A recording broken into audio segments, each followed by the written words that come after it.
every single one of us deserves the right to go home. And unless we really take safe isolation seriously, there's always a risk that one of us may not be going home that day. In fact, your survey suggests the horrific number of last year, 13 of our colleagues across the UK didn't get that opportunity to go home and see their family. Hello and welcome to another exciting CEF Tech Talking podcast. You're joined by myself, Dave. So you're Darren, aren't you? I'm Darren. That's right. And I'm Dave. I always get confused about that. And if you hear any noises, it's our lovely tech crew taking down the set. We've just finished a tech talk at Wolverhampton. Fabulous day. Fabulous day here. And thankfully, someone hung around after, or we'd have no one to talk to, would we? Very nice of you, Malcolm, to stay. To be fair, Darren blocked me in the car park, so I didn't have a lot of choice, to be fair. Well done, mate. That's the plan. We told you to do it. Yep. Yeah. So while we've got you then, I want to talk about a really serious subject, something that I've been involved with for years. And as a lecturer, I've been involved in this one, and then out on the tools, been involved with it, and then through previous companies involved in it as well. And I know you're very passionate about this topic as well. And those for you listening, we're going to be talking about something that is absolutely essential to all of us: safe isolation. Absolutely. Now that sounds boring for some people. Well, that's the problem. There's always a switch off as soon as you start talking about it. Oh, here we go. We need to get it right. Yeah. As an industry, we've just got to be better at it. The reason Malcolm's a good guy to have at the table here is because SuperRod have just done a survey, which is a repeat survey, isn't it? So you've got some comparative statistics about what's going on in the industry, and it's a pretty nasty picture you're painting. Yeah. Yeah, it was quite disappointing in a lot of ways, and maybe it helps if I just sort of dial the clock back a little bit and just tell you a little bit about the first survey. Probably round about 2017, I was at a college in Glasgow, ready to spread some of the SuperRod love, as I do, and I noticed the person speaking before me was an employment lawyer, and I thought, oh dear, you're going to have to up your game today. You do, yeah. Following that's going to be a tough gig. And all I can say is, after listening to the presentation by the employment lawyer, nearly the whole room of electricians were in tears. Now that's because it's a very strong story, And isn't it? that was the day I met a lady called Louise, who told me of horrific story about her younger brother. Yep, Michael. And Isn't it? how he went to work one day, committed to doing a bit of overtime because he was saving up to get married, and unfortunately he didn't return home at the end of that day. I think that's the bit we've got here. Every single one of you listening to this, every single one of you that is either watching this or listening to this, every single one of us deserves the right to go home. And unless we really take safe isolation seriously, there's always a risk that one of us may not be going home that day. In fact, your survey suggests the horrific number of last year, 13 of our colleagues across the UK didn't get that opportunity to go home and see their family. And that's, if we were reporting on a train crash, or anything else, if there was a train company in the UK that was reporting we kill one of our passengers every month, yeah, you're right. Yeah. How would that go down? But in our industry, these 13 fatalities are invisible, and the real tragedy for me was when we ran I was blown away by what Louise had to say back in sort of 2017, and initially I didn't believe it. I thought, well, actually, first thing, I'm quite a data-driven guy. I thought, we need to see as an industry how big this problem is. Yeah. So we carried out our first survey. At that time, 2018, 6 people died and 250 were hospitalised. And both sets of numbers are up now, So these figures are dramatically up. Yeah. Things aren't getting better. I mean, one of the statistics that comes out here, which is glaring in red on your info thingy here, is 28% of electricians rarely or never use a lockout kit to isolate the electrical supply. I mean, that's incredible to me, having spent years as I have in the industry talking about isolation procedure. Now, having been out on site, when you're in the zone and you're first fixing, second fixing, getting on with it, and you're then having to be called back because something doesn't quite work, the amount of people that will just quickly say, right, hold on a minute, I've got to go all the way out to the van, get this lock-off kit, then come back here again, just switch the switch off and I'll change the light and I'll do it that way. And this is the stuff you fall into. And because of commercial pressures, people do these shortcuts. I mean, looking further into these stats, and none of these are justifiable, by the way, but the commercial pressures do push you down that. I mean, some of the other bits and bobs here, one of the guys has said, I don't bother you, or a lot of them have said, I don't bother because I work alone. Now... It's so easy when you're working alone to make that error. Yeah, to think I don't need to worry about this. I've isolated that. I'll go and do that bit of work. Something happens. The phone goes. You go away. You talk to somebody about something. You get distracted. You go back and you forgot you've done it. Yeah. It's almost more important when you work alone. Yeah, exactly. That's what I was about to say. That's probably the one you do want to get. There's some huge positives on this. When we first carried out the survey, there was 800 people got involved, which was a really good number. Yes, good number. That is across the industry. We put a lot of effort into raising awareness about safe isolation post the survey and everything else. We had over 2,000 people commit that, and there was over 20 questions on this survey. Okay, so it's demanding. That's 2,000 people who have invested the time because they realise there's a problem, and to me that's a massive step forward. And one of the other areas that I think where it has moved forward, because it isn't all negative, is when we did the initial survey, about 78% of contractors owned a lockout kit. Right. Now that figure's nearly 90%. That's great. Yeah, that's great. Yeah. And also wholesalers have played the part because availability was an issue. Yeah. A lot on the original survey, a lot of people were citing the fact they couldn't find a lockout kit. They didn't know what it was. This to me is absolutely crazy. So if I'm an employer and I employ people, electricians, to go out and do the job, I'll make sure they've got a really good scaffold to get up and do but I expect them to get their own lock-off kit. As an employer, it's my responsibility. If you're listening to me as an employer, it's your responsibility to give your employees kit that they can use to make sure they're safe at work. But I think it goes beyond that, because I think, ownership isn't an issue now. With something like 96% of people owning a kit. Yep.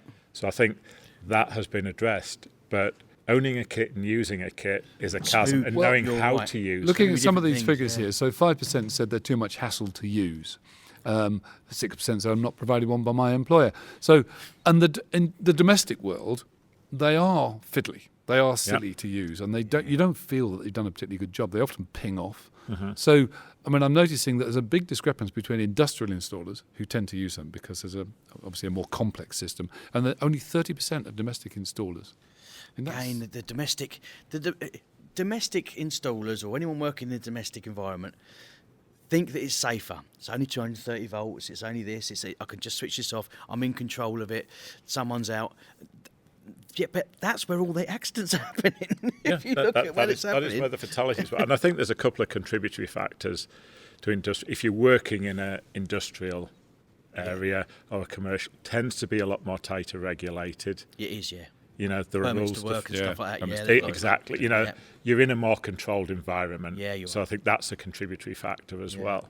Yeah. But I think, Dave, you've raised a really important point there, that usability. Oh, yeah. Usability, and maybe there needs to be a conversation between, the designers, the manufacturers of lockout kits, and the designers and manufacturers of distribution boards and MCBs. Now, wouldn't that be innovative? Could you imagine that? Wow, what a conversation that could be. And I think what I have to be transparent about is, as SuperRod, we don't have skin in the game. We are behind this because it's the right thing. It would, to be honest, I just can't understand not using the voice that we've got to accelerate this discussion. But sitting on the outside, I think there needs to be a conversation between the board manufacturers and anybody who wants to operate in that space. Should board manufacturers actually look to design lockout kits or lockable MCBs? I don't know. The purpose of doing the survey is really, and each time we keep doing it, is to to really hone in on some of those issues. Well, you and I have been delivering a talk at this series of Tech Talks that looks at the electricity at work regulations. And you were in the talk today, weren't you? I was. Where we were looking at the people and their responsibilities, and a few hands were going up when we were asking questions. And a lot of people don't believe they have the responsibility on them. But it is on them, isn't it, to make sure there's safe things in place. Yeah. And for all of you guys that are out there and you're a QS or you're in charge of a couple of people, you now have a responsibility to not only make sure that they've got the bit of kit, but when's the last time you asked somebody, just show me how you use that lock-off kit? Now, that may feel embarrassing. Well, I think it is. And we make the point during the talk that sometimes if you're a younger QS and you've got some old hands on the team, you wouldn't dare do it. You saying to them, show me how you use your lock-off kit. They're going to tell you what to do. You're going to get a right mouthful, aren't you? You're intimidated. And I also think, I mean, this is one of the things that some of the Scottish lecturers were looking at, because in Scotland, they actually issue their apprentices with a lockout kit. Yeah, brilliant. But then they run through scenarios, because you can imagine, there you are, you're working on site with 2 or 3 other guys on a domestic rewire, because that is the danger zone. Yeah. And your boss shouts at you and tells you to go and do something. I'm just going to go and check and make sure everything's locked out. I told you to get upstairs and do the lighting. Get up there, And you're a 17-year-old kid. What are you going to do? You're going to do it. And you do what you're told, didn't you? So what they've said is, well, actually, I just want to make sure we're all safe. So they're trying to, because as well as the technical skills, you actually need site survival skills if you want to negotiate your way around those sorts of issues and everything as well. Because it does take a certain amount of skill, courage, to make sure you're safe.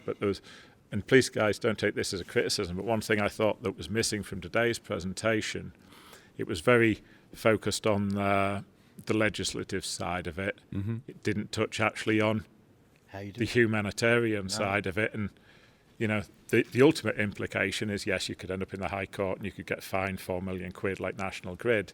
My wife would say my life is worth more than £4 million if I don't come home tonight. Yeah. And I think what we're trying to deliver there is a change in behaviour and people to operate safely. Yeah, the layering of they've got to be challenged, haven't they? The layering of a human element to back the idea of that is to sort of raise the awareness that this thing's there, to hopefully them go away and have another look at it and say, actually, we need to take this more seriously.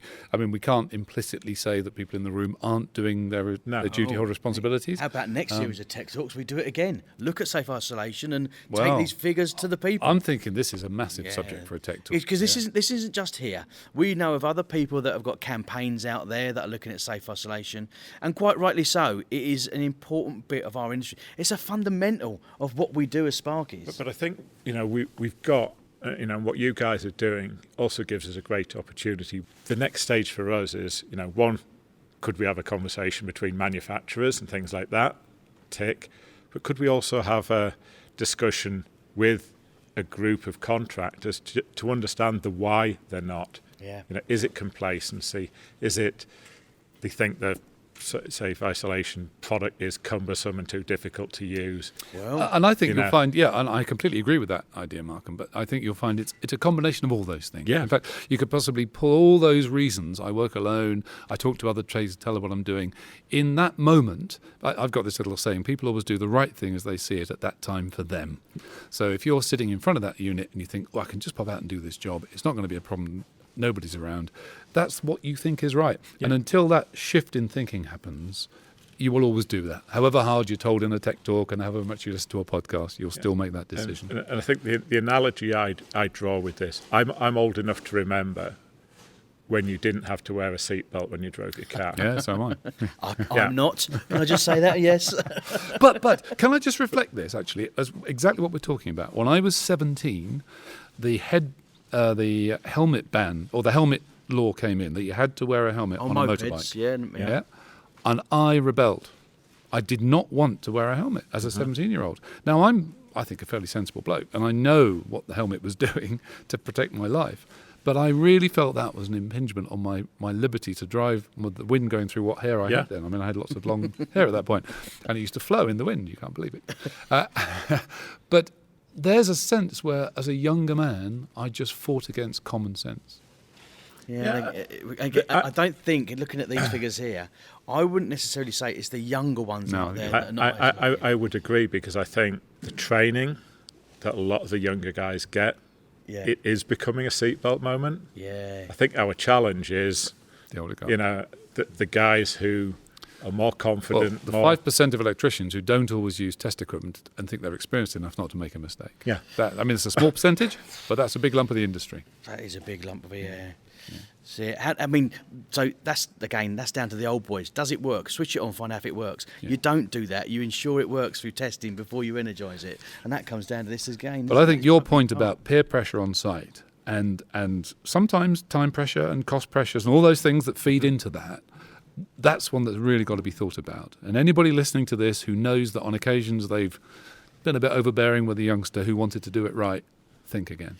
Yeah. Do you want to put that colleague's life at risk? Yeah. So it can't be too preachy. It's real. We want I want zero accidents and zero people dying in our industry unnecessarily. Yeah. If we can all, if you're listening to this, where can they get hold of this information to start off with? So this report. You can download the infographic on the SuperRod website. Go to that SuperRod website, have a look at it, share it with as many people as possible. There's more stuff than we've talked about on here. I would love to be able to sit there and this time next year and say, we've done it. We've done it this year. We've all gone home after a day's work. Unfortunately, history suggests that won't be the case. Please, if you're listening, just make sure it's not you. Make sure you're doing everything you can to protect you, the other sparks, and the other trades on site. It's so easy to do. If you've got the bit of kit, you just need to know how to use it, and that isn't hard. And then use it is the big thing. If you've got it, just make sure you're using it. And thank you very much for coming and joining us. And don't forget, the information is available over at the SuperRod website. Get hold of it, share it with lots of people. It's really important that we all do our best to make sure Talk about it. Talk about it. That's the thing. Yeah. Talk it with colleagues, and don't let it be that it's a big taboo. Just talk about it. Say, I do it. Why don't you do it? Yeah. It's not about all that gusto on site, isn't it? I've done it live, laughing it off. Nobody jumps in the van to site and doesn't put the seatbelt on. Yeah. Well, that's it. Yeah, that's a great one. And we'll do more on this. I guarantee you, we'll be doing more at CEF to make sure we are going to raise awareness of this. We're going to hopefully help you guys make awareness of this as well. And let's see if we can all do it right. So until next time, thank you very much for listening to this really very important CEF Tech Talking podcast. Appreciate the time, guys. Take care. Thank you.